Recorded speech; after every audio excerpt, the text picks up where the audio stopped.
অবলার আবহাওয়া কথা। গরমের দাবদাহে পুড়ছে সারা দেশ, বাদ যাচ্ছে না ভূভারতের কোনো অংশই। তাপপ্রবাহের আকারামে রক্ষে নেই।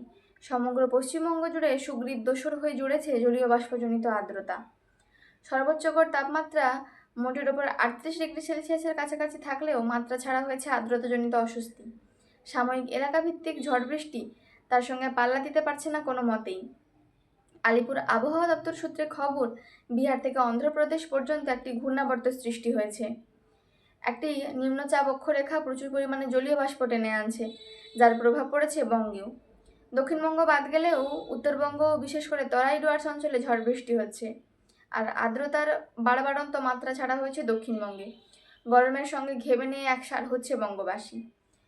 এই অবস্থা চলবে আগামী সপ্তাহেও। এরই মধ্যে দিল্লির মৌসুম ভবনের আবহবিদরা শুনিয়েছেন একটি আশার কথা।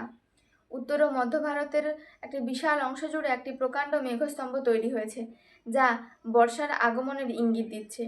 এটি 2000 থেকে 2500 কিলোমিটার অংশ জুড়ে বিস্তৃত। ভারতের ইনস্যাট 3DS ওয়েডার স্যাটেলাইটের পাঠানো উপগ্রহ চিত্রে ধরা পড়েছে এই ছবি।